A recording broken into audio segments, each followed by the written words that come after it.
Hey, I'm Michael Harris, and I've been coaching, speaking, and mentoring people for the last 17 years, trained in multiple modalities, and my love is literally helping to empower and transform people and their behaviors. Hey everybody, I'm Joel Sadler. I love personal growth, personal development, been working through that for many years. Did a bit of business coaching back in the day, moved into marketing and then strategic research and empowerment of clients in the business space. And one thing I've learned is that a business only grows as fast as the owners are prepared to grow, and challenges that come up in the business directly relate to their personal growth. I've learned a lot along that journey, worked with great people like Mike. So I'm passionate about creating a dialogue for men and women to discover their own hero's journey. Today, we're going to talk about expectations and how often unmet expectations or unrealistic expectations can cause angst and emotional outbursts and disappointment. Yeah, and I think from what Mike's told me, he often has many clients come through his coaching practice where they are essentially dealing with unmet expectations and the grief or issues that pop up out of the back of them. I'll now introduce Mike, and I think you've got a couple of stories that you wanted to talk about. If we strip it all back and go, what leads to human suffering? It's a good place to strip it back to. It is gaining something that we don't want to gain, or obtaining something we don't want to obtain, or losing something that we don't want to lose. Yeah. And if we just add another layer on top of that, it is unmet expectations. So unmet expectations are really the source of most suffering. Yeah, definitely. And this is something that we have complete control and power over, but we're often looking outside and pointing the finger because someone or something is not meeting what we want them to meet. They're not conforming or fitting inside our paradigm, our box, and what we think they should be doing. And in that moment where we're judging them, we're projecting our beliefs, our value system, what we perceive as important, onto that person, making them wrong for their own belief system, their own priorities, their own values, and saying, even though it's not spoken out loud, saying, you should fit into my construct and think and feel and believe the same shit that I do. And if you don't, you're wrong. Yeah. And therefore, if a partner turns up and doesn't do what you want them to do, damn it, why aren't you doing that? And this has been happening for 1 year, 2 years, 3 years, 4 years. The pain that you're suffering at that point is you're still expecting that person, whether it be partner, business partner, friend, whatever, kid, you're expecting them to fit inside and do what you expect them to do. And because they're not, they're wrong. When in actual fact, the real suffering comes from you creating that expectation in the first place, which is completely unrealistic. And some people want to argue that, and I have people argue this shit all the time, but they should do this, or they should make it's common sense that they do this, and it's logical that they do. But am I out of line for thinking that this is what should be done? Package it, you can reframe it, you can say that it's common sense, all the rest of that. At the end of the day, if someone keeps demonstrating the same thing that they've been demonstrating for 1 year, 2 years or more, and it's you that has been unrealistic, expecting them to be different than what they actually are, that's 100%. What leads to your suffering. Yeah, 100%. And I think for me, what we've spoken about often and is the values part of it. And I just think now to like my little girl who real high up on her values is lollies at the moment. Like that sugar thing. I listened to a nutritional expert, I can't remember his name, on another podcast, and it's interesting because I've toyed with this kind of philosophy too. At what point do we say it's free will for the decisions that a lot of people are making around some of the food consumption they're having? And when you look at, say, sugar, they're calling like the new crack cocaine essentially because it's addictive. Addiction. So for kids that don't understand that as well and don't understand the bad, the good, and the cause or the effects it has on the body, it's that dopamine hit that sugar gives, and it gives them a short rush, a short high. And it's highly addictive. And so for a kid too, wanting that, it's definitely what I would say is it's an expectation of wanting it, but it's also driven physiologically as well. Yeah. 100%. Yeah, I get that. And I was reading something the other day about the kids' taste buds are formed within, I think it's the first 2 or 3 years of their life. And it's why you see a lot of people not giving their kids sugar for that first period of time. And that's where it comes from, apparently, is the taste bud forming. And if you introduce sugar too early, they can develop that craving or that addiction for sugar that can set them up for the rest of their lives. Yeah. It's quite interesting. And that sort of coming back to the expectations around partner as well, like the values exercise for me is extremely powerful. Like when I'm honest with myself and identify and work through my top 5 values, and then also look at that self-reflection in the mirror and go, that's why I tick the way I tick. But then also look at my wife's or my partner's values. They're actually really different. There's a couple of things on there which are both the same, which are generally the kids, and a couple of other things, but a lot of them are actually really different. In previous relationships, not so much now because I've learned this lesson the hard way, but in previous relationships, I'd definitely be making my partner wrong, for example, for not liking business or not understand that one of mine is business. I'm like, why don't you make money, or why can't you set up a business, or I'll help you do it. And I was helping and coaching and all this sort of stuff. But if I strip it back down, it probably wasn't actually that high on their values at all. Yeah. And even though it came from a loving place, the intention's good. In your eyes, I'm just trying to help empower, and I'm just trying to help them grow and also provide for the family or whatever.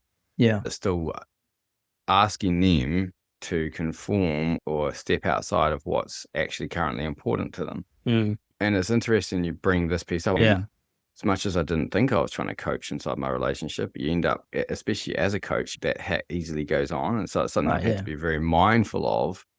And again, it came from a best place, seeing the best in them, wanting them to empower themselves, wanting them to grow and seeing the possibility in them and the potential. But again, it's still my stuff wanting that instead of just loving them for who they are.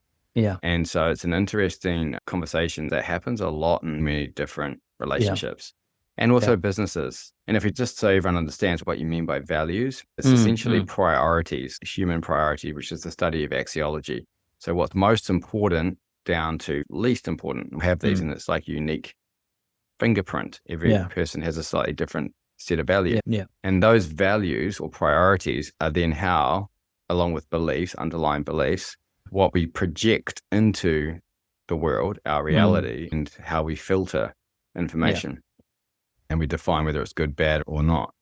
And here's the thing too, on what you just said, if you were to have your partner have exactly the same set of values, that wouldn't work either.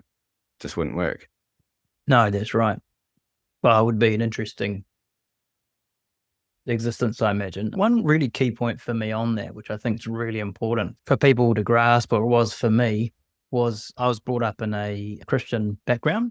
And often in that environment, we were told what our values should be, like a hierarchy of values. And it was God, church, family. I can't remember now what it was, but I remember specifically being told these are biblical values and hierarchy of thought, energy, time, money, commitment, right? Basically, it's what we're talking about here. What do I surround myself with? What do I spend my money on? What do I spend my time on? What was quite confronting for me was because I felt that those values were right, I was actually living in an unmet and an incongruency between what I thought was meant to be the hierarchy of values, and that can be applied to any religion, not just Christianity, any religion or framework or cultural society or whatever, right? Versus what were my true values, which when I broke it down, were, for the first time, I didn't even have kids, but it was very different. And then I went through that guilt phase where I sat down, I was like, actually, hang on a minute. Maybe God is not the top of my values chain. What does that even mean? And so I went through this whole cultural kind of... Yeah, it's like a rebirth. Yeah, it was really crazy. I'm not saying that I don't believe in God or that, but I think the reality of living in society that we're here now, I spend really most of my time, or choose to spend most of my time in my work, in my business, spend time with my family. So very clearly on my value chain is definitely my family, including my kids at the top, followed by business and career.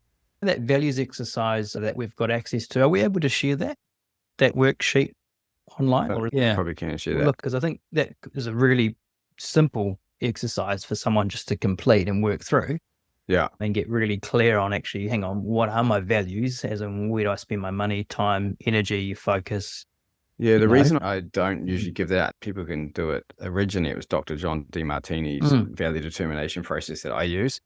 What I've found is that when people do that, if I've sent them there, do it themselves, it's usually wrong. And the reason it's wrong is that they overanalyze their responses, and then they have blind spots.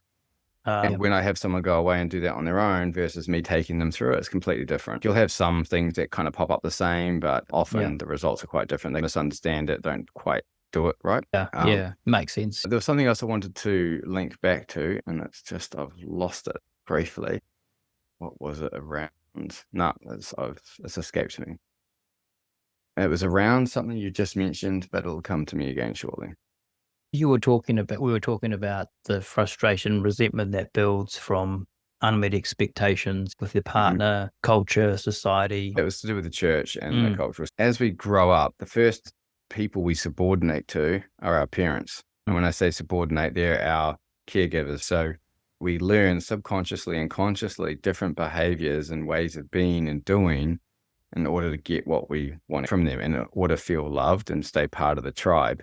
And then as we grow older, we end up in school. So we have teachers, we have the institution of school, which again has a different set of rules and priorities that we then have to conform to. And as we get older, we end up going to relationships, and then we have a boss or whatever if we go into work. So we have all these different kind of authorities that have a different set of values and priorities that we have to conform to. And church is a big one, right? So if you grow up in a religious family, there's an overarching perspective or belief system that they say needs to be abided by in order to be part of the church or to be accepted. Often, as you discovered, this has people living incongruently to what their own values are. And this happens the same for very overbearing parents too, when kids then trying to live into their parents' values. And so they disregard and abandon themselves and what's most important to them in order to fit into the construct of whichever one it is. And therefore they end up getting resentful. They get angry because they're living outside of their own priorities and what's important to them. And so this takes you on a kind of a downward spiral and leads to someone that's really inauthentic to themselves. And that is displayed then through depression or anger or blame, criticism, or whatever it is. Yeah. So it's really important to get to understand yourself, what makes you tick and what you love. It's the essence to having a life that is authentic to you, that meets what you really need it to meet, because life has no meaning till we attach meaning to it. No, that's right. And for you to expect yourself to live outside of your own priorities and values and beliefs is not realistic. No. Just the same as it is to expect someone else to live outside of theirs. That's not realistic either. Yeah, definitely. And I think what's interesting though as well, I've met people who in all different environments, including the church environment, who have worked through that process. And you know that saying where you're like, oh, that person's comfortable in their own skin.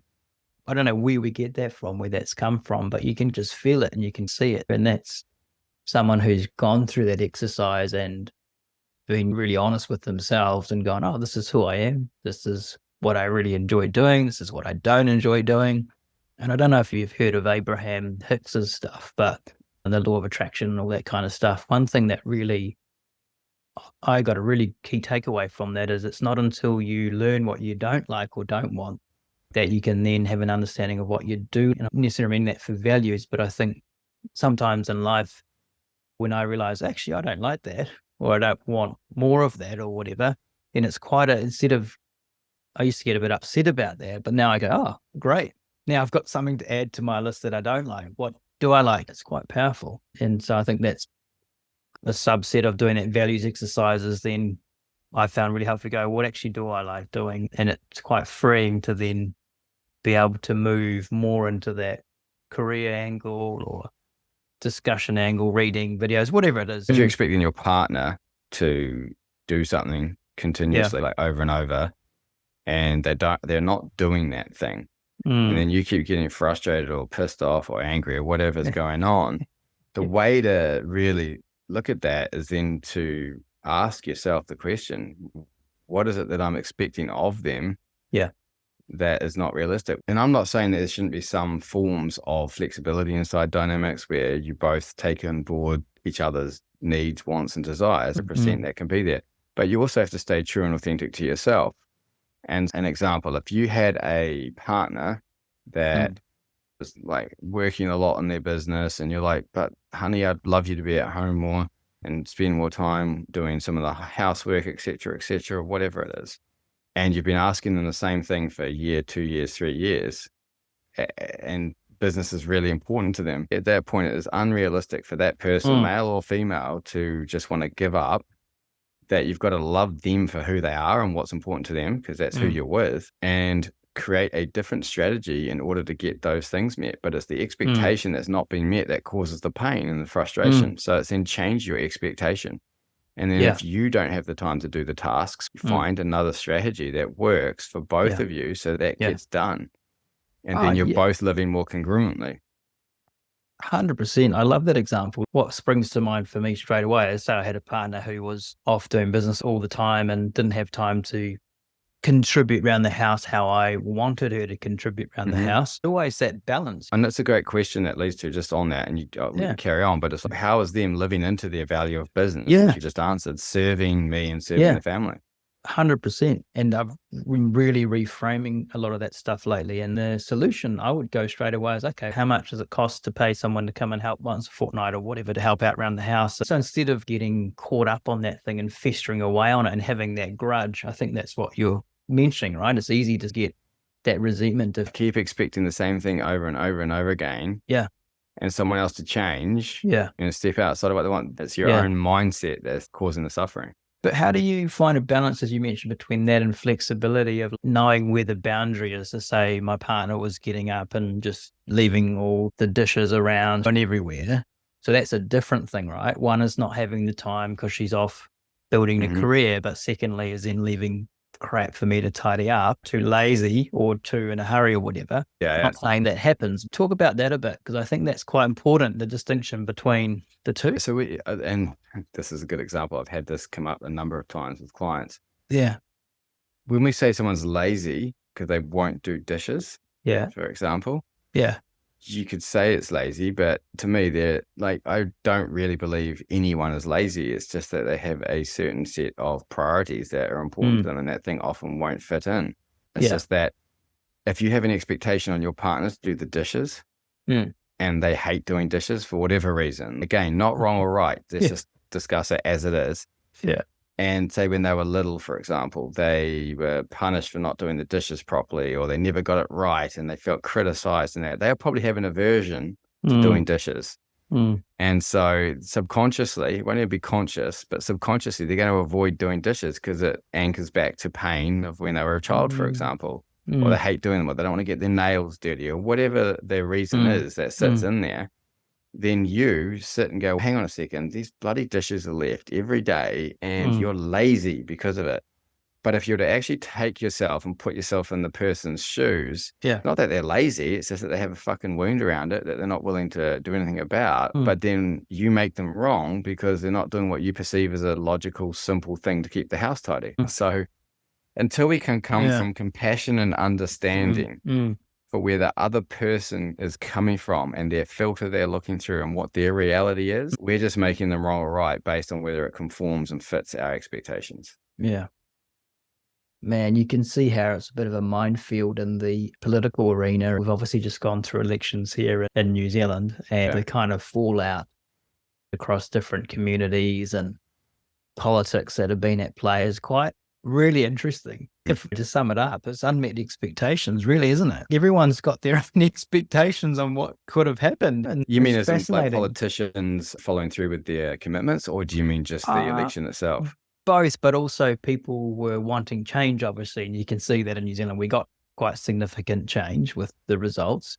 But what I mean is more across a lot of the minor parties. They're all very galvanized to get into parliament, all this sort of stuff. And it's been quite interesting to observe the frustration, I think, and unmet expectations. And it's just as humans, how do we survive with all these unmet expectations around us? It's crazy, eh? We somehow find a way to navigate through them, eh? What do you mean, how do we survive with the unmet expectations? I suppose that's one of the reasons we have wars, isn't it? If we break down every conflict in humanity, you could bring it back to an unmet expectation. I expect this to happen. Don't do that to me because this is what I want and expect. It's fascinating. I think doing work in this space is very liberating, I find, because all of a sudden I'm not carrying around a grudge. or I can be present and enjoy, just bring it back home. I can enjoy time with my kids. Like one of the big ones you've helped me work through was with my daughter, and working through my expectations on how she should behave, but then also realizing that was actually a wound in me of not being able to handle the way some of her behavior. When she'd have an emotional outburst, I just couldn't handle it. Yeah. Out of sight, out of mind. You're expecting her to have enough cognitive function to process her emotions and articulate them beautifully well for you and say, Dad, I'm really not feeling right now. Instead, you get this tantrum and that. You're like, honey, why can't you just like self-govern completely, even though you're 4, and just control yourself? And and just be like an adult. Yeah. And like literally what would come out of my mouth is I catch myself saying it. You're 4 and you're nearly 5. You're not 2 anymore. So my expectation of a 4 or 5-year-old is obviously warped as well. It's just literally trying to protect you or keep you able to manage your own triggers. And so instead of looking within and going, what's this causing in me? Why am I feeling this way? What is it that this is like showing me? It's no, you're wrong. You're wrong for being a child and you're wrong for behaving this way. Yeah. We all do this everywhere where none of us are immune to it. And it's not till we get to see it for what it is that we get to do something about it. So having that awareness first is key. Yeah, the awareness part's huge. I don't always get it right now, but the awareness of that, what's actually going on in that situation has been phenomenal. I would go into a state of overwhelm and not be able to process or handle that situation. And it sounds ridiculous, but I handle it in a way which is just grow up and stop being silly and go away until you sort your stuff out. But it's not a very healthy way to handle that child's behavior, because then they have issues about being made wrong and not expressing their emotions. And then they end up, it creates their attachment style, and they learn how, when they're triggered or their nervous system's activated, how they should respond in order to keep them safe and what they've been trained to do. And that leads to a whole nother bunch of patterns. And looking at all that, everyone's doing the best they can to their ability. I think we've said this before. We all screw our kids up somehow, some fashion. It's just the way it is, and this kind of reality we live in. And it's part of the growth. You need those challenges. You need that growth, the challenges to get the growth. And so that's just what kind of happens. But to look at that and to be able to catch yourself and be aware of your own trigger and where that is in regards to disciplining a child versus disciplining or meeting a child where they are, it's a very important one to have, because a lot of parents I've come across are disciplining their children in a way that they just were demonstrated. So they didn't know any different, but perhaps they're not having conversations like this. So then they'll discipline their kid how they were.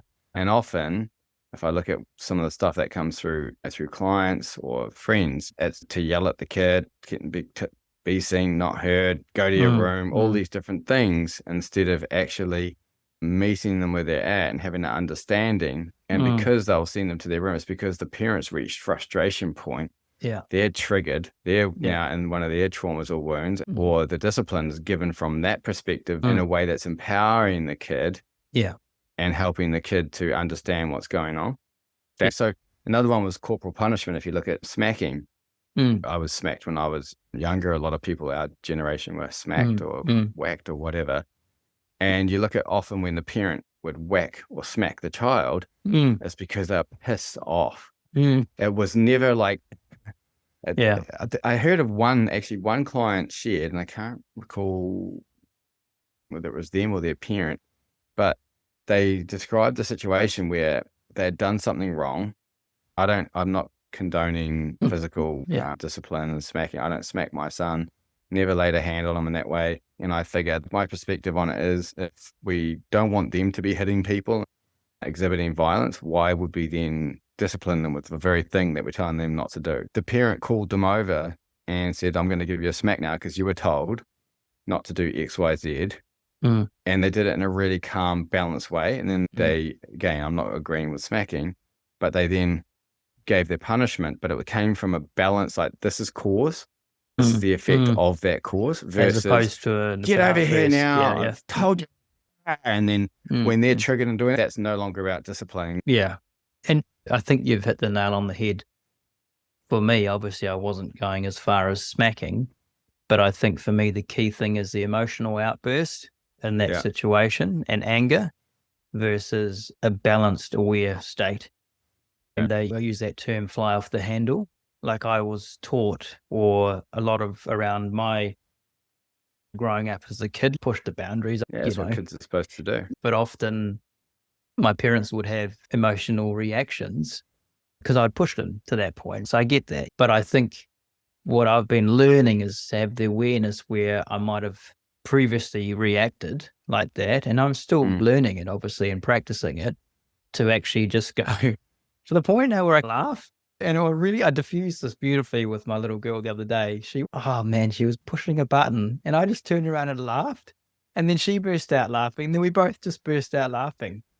Because she knew, and we looked at each other and she knew. Yeah, She's like, Dad, I had you. I almost got you. Yeah, see, that's beautiful. Because that's what, and to expect your kids not to push the boundaries is unrealistic. And so we have to expect our children to do exactly that. And so what was beautiful in that moment you just described is you got to see that, and then you got to show up way more resourceful and playfully because you could see it and look at yourself objectively versus just being stuck in that thing of going, damn it, you're challenging me right now, you're frustrating me. Yeah. Definitely. It was really refreshing and fun. And it shows you how much she's aware. Yeah. And you go, hang on, I'm going to start laughing. And she starts laughing. You both look at each other and you feel that connective. Oh, you were messing with me there. It just shows you how aware she is that you may not have realized before. Oh, she's so sneaky. And I just embrace it now and have fun. Like, she loves lollies, obviously, as I mentioned, and probably addicted to them. But we had Halloween here last night. And so we were going trick-or-treating and we're giving lollies away. And we had some set aside for the rest of the week, but she managed to sneak 2. I don't know how she did it, into her room. Yeah. So this morning she's like, Dad, can I go and play in my room? And I'm like, sure. But I'm like, something's up here. So I go into her room and she'd snuck these lollies and I said, oh, you're so sneaky, aren't you? And she laughed and we laughed and she knew same thing, right? Rather than me getting grumpy and angry and taking them off her and telling her off, I just said, you're sneaky. And she laughed, and she's actually very sneaky. So I quite like that though. Yeah, so tell me, why do you like that? Tell me. Because I was sneaky. There you go. This is the thing. The parts that we value in ourselves, when our kids demonstrate them, we're like, oh, yeah, awesome. Because that's what you yourself and you value. Just the same as you flip it, the parts that you are shameful or have guilt around about yourself, when your kid demonstrates that, you don't like it because it shows you the mirror and reminds you of a part that you haven't fully owned or haven't come to accept. I had that one yesterday. Yeah, so it goes both ways there, which is quite nice. Because again, she meets your expectations. She's just like daddy, just a chip off the old block, uses her mind wisely because it's something you're proud about with yourself. So when you see it in her, it's like high five. But if she was to do something that you perceive as manipulative or she was lying or doing something that you really didn't like. There was one yesterday. There was a fire station, had a bouncy castle there. We went for Halloween to the fire station and there was this big bouncy castle with kids about 7 or 8. Quite a bit older than her and quite boisterous boys, and she was too timid. She jumped on the corner with me, but she didn't want to go in. And I was like, come on, no, get in there. But she was just in and out. I was like, she's got a lack of confidence there. What's going on? And I was similar when I was little. Ask yourself now, where do you lack confidence or judge yourself for not really stepping up and stepping in? Oh, I know how to answer. Yeah, it was fascinating. It is fascinating. So that's what we're doing. Like, we don't even realize we're doing it a lot of the time, but that's what we're doing every time we judge them. Yeah. And the kids will always express the parts of you that you haven't owned and like actually come to a place of love with. They'll be a mirror to you, and it's in a form that you can't not love because it's part of you. It's like a little piece of you running around. The kids will show you and trigger you in all those areas that you haven't learned to love and accept about yourself yet. Yeah. That's the beauty part of being a parent. It gives you a whole new realm of growth and possibility and ability to reflect that you just don't get to see some of those things quite the same. So if we strip it back a bit, we could say that things that trigger us, I suppose things that we're proud of, but also things that trigger us about our kids, if we break it down, we could say that it's essentially elements of self-reflection that we could explore and go, why did that trigger me? Where and when do I do the same thing? What do you do with that then? That's one of the first questions is where and when do I do exactly the same thing? Because once you can see that you do the same thing that you're judging them for, how can you come from a self-righteous position any longer? So that dissipates some of the judgment immediately, just answering that and seeing it to the same degree. So it's interesting too, just on the whole topic of kids and the things we like and don't like.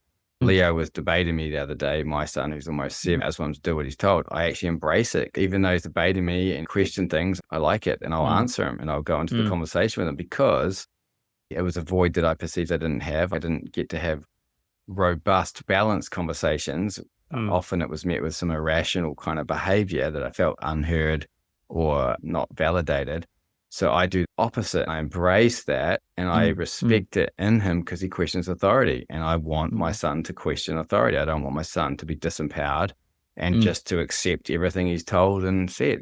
But with that comes then times where I'm not going to want to invite that in because I've got time frames. I'm trying to get school ready or whatever. However, I don't want to squash that behavior. It's not realistic for me to think too every time. That's part of the dance and part of the whole thing, because not every time I'm going to be able to catch myself and be balanced in that situation. But to me the other day, which I really valued, is that he called me out. I was distracted and he was trying to explain something to me, and I was turning the car on and I think setting my Bluetooth up or mucking around. And then he starts telling me something like, "Oh yeah, okay, Leo." And he goes, "Dad," he goes, "you weren't very," what was the word he used? "Present or attentive or focused on what I was saying then." And I sat there. Now, often, if a kid calls a parent out, often the parent will go, "Yes, I was." And they'll get defensive and they'll like try and shut that. And I was like, I sat there and I was like, "No, you're right. I wasn't. I'm sorry about that. I was trying to do this and I was distracted. What is it you wanted to tell me?" And so what I liked about that was the fact that A, he called me out, and B, I could meet him there. I could be authentic enough to own the fact that I was just 100% distracted. And by owning that with him, it shows and demonstrates to him that he can now own his stuff. Instead of trying to deflect and avoid, you're actually demonstrating to your child it's okay to be called out. It's okay to acknowledge something that was deemed as you being in the wrong moment or accused of something. And then I got to repair with him immediately and get really present with him. And he got to share with me. So he felt heard and validated and all those things. Yeah.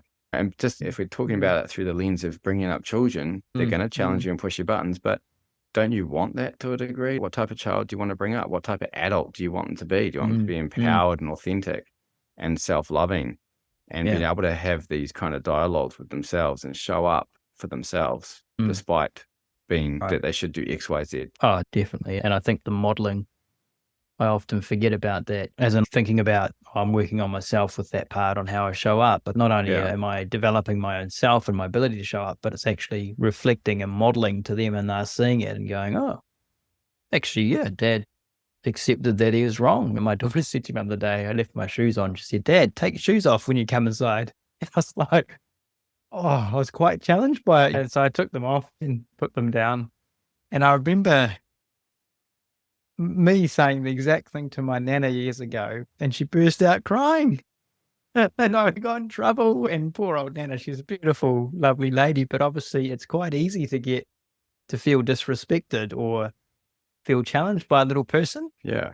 And again, that'll come back to what we were demonstrated, right? Yeah. But it's a beautiful thing. I agree. And it teaches them to own their own stuff and admit it and be comfortable doing that, as opposed to trying to hide it, which will serve them massively in their careers and their relationships and their own parenting. What was it when you felt triggered slightly and you're like, and she told you to take, what came up? What did you make that mean when she came out and said that? It's a good question. Maybe disrespectful, telling your elder. I was always taught to respect your elders and not rock the boat. And she just comes straight out and tells me off. I'm like, what?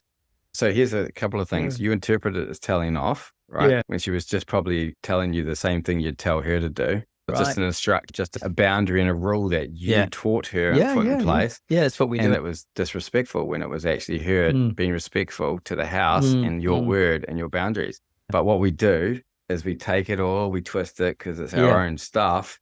Yeah.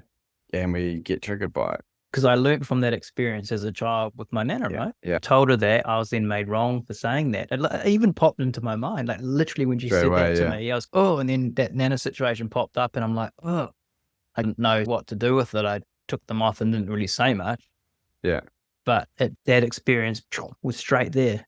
I wasn't even aware at the time, to be fair. As I was aware that it popped up, but I wasn't aware, oh man, this is what's happening right now. But fascinating. And that's exactly what we're talking about. The reaction from when I was a child with the exact same situation that I had.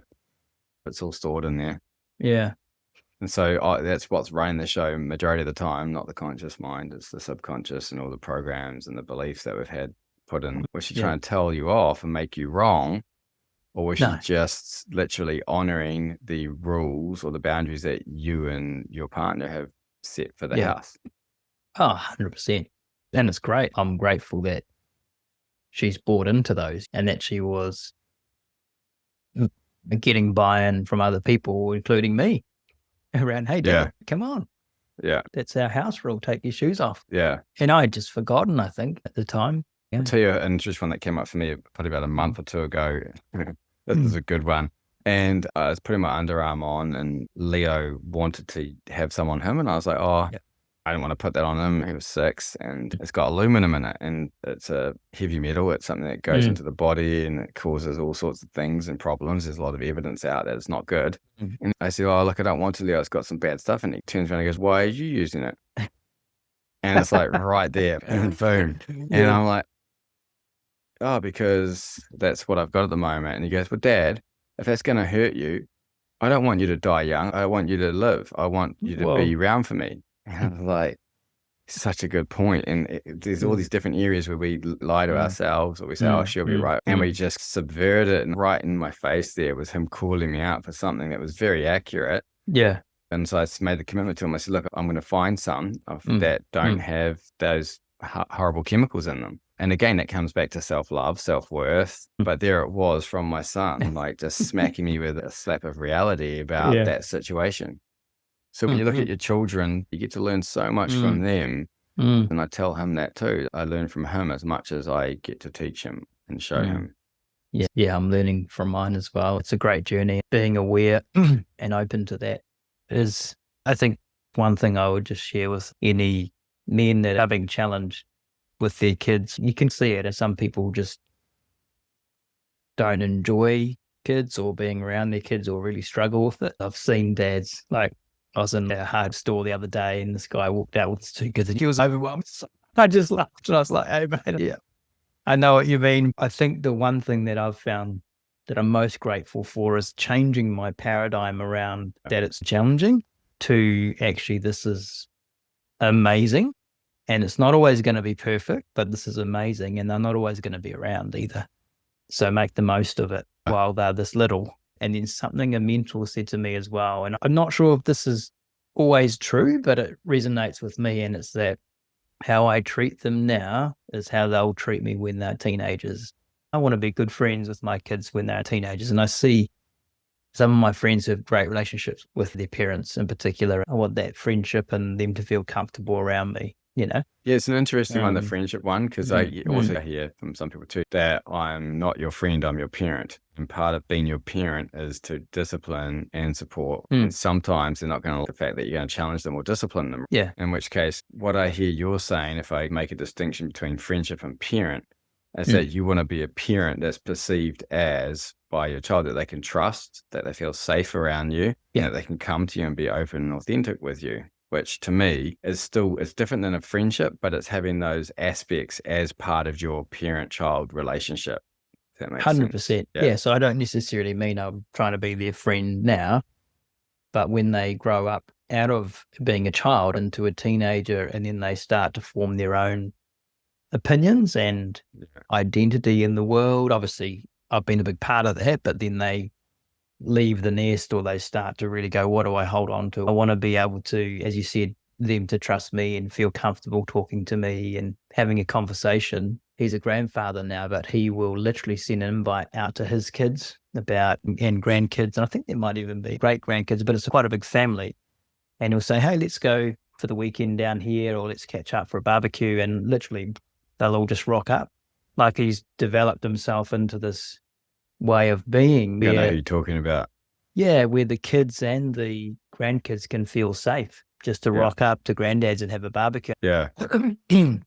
That's something I would love as well, is that this is what I'm working for, is a relationship with my son where he can come to me and feel like he can talk to me about anything. And it's something I've been instilling in him too, is that for his expectation that when he comes to me with a problem, I meet it with an open mind and open arms. Whatever he wants to share with me, I won't judge him. I'll listen and I'll be as objective as I can, helping him. But whatever he's feeling, it's his feelings. And I'm teaching him to expect from me that if he's feeling something and expresses it to me, I'll accept it, whatever it is, because it's true for him. So I'm teaching him to honor himself and not having to abandon himself in order to stay feeling loved by me. Yeah, that's good. That's really good. Awesome. We've covered a lot about unmet expectations, and we had a rough sort of goal of what we wanted to cover. I'm just having a look at them now. We've covered all of those points and used frameworks. We're using discussions around relationships with partners, but also with the kids. I think the beauty of those two relationships is that they're at home, isn't it? People talk about you are your true self when you're at home. And I think there's definitely something real to that saying. Yeah. And for me, it's the best playground or learning ground. It's like when I'm at home, because it is my private space and that stuff comes up. You haven't got the same masks on that you do around society. So if we're to summarize it all too, it really is about governing and managing your expectations. Expectation on self to make sure that you stay authentic to you, and don't expect yourself to live outside of your own priorities and values and what's important to you. Otherwise that will lead to self-resentment, criticism and anger and blame. And don't expect someone else to live outside of their values and live inside of yours, because that then leads to outward resentment and anger and blame and criticism and all the rest of that comes with that. So honor yourself and honor others for their unique set of priorities and belief systems that make them tick and have them bring value to the world. Love it. So good, man. There's so much in that. Fantastic. And of course, it's easier said than done. There's going to be times we don't all do that, but that's the goal. That's how to manage your own disappointments.